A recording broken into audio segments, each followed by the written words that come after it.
Hi, I'd like to review our congruence postulates and theorems for congruent triangles, starting with the side-side-side postulate, um, which says that if three sides of one triangle are congruent to three sides of another triangle, then the triangles are congruent.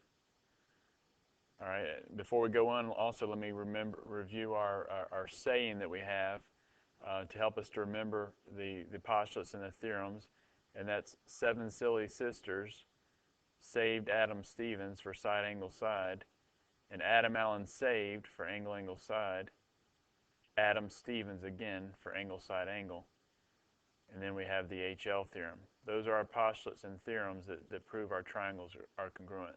The side-side-side postulate is easy enough. Excuse me.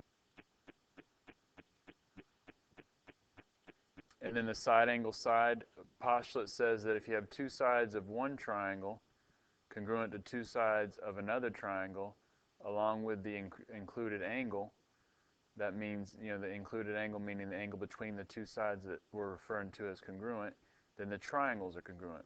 It's just like it's written, side angle side. Two sides and an angle included in it. So if this side is congruent, let's do it this way. If this side is congruent to this side, and this side congruent to this side, and the included angle is congruent, then by side angle side, we can say that these triangles are congruent. And then you have the angle side postulate. Now this is a theorem that says if two angles of one triangle are congruent to two angles of another triangle, along with the corresponding non-included side, okay, then our triangles are congruent. All right, and this is not showing the non-included or the corresponding sides actually. All right, this would be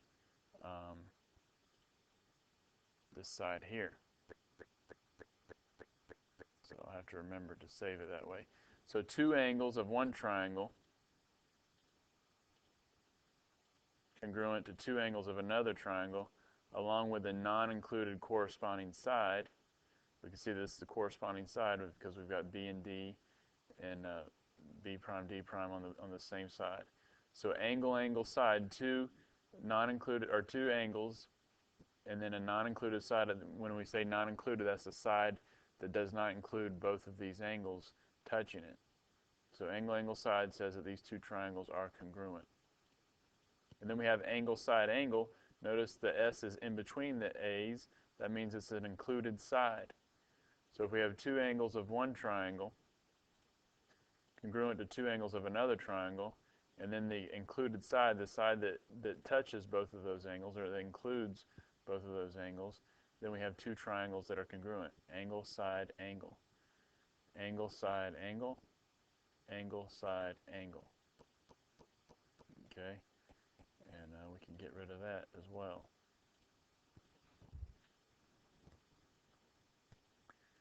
And then the HL theorem is strictly for right triangles. If the hypotenuses of a right triangle are congruent with along with one pair of legs that are congruent, then the right triangles are congruent.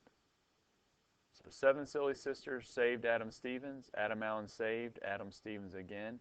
And oh yeah, the HL theorem.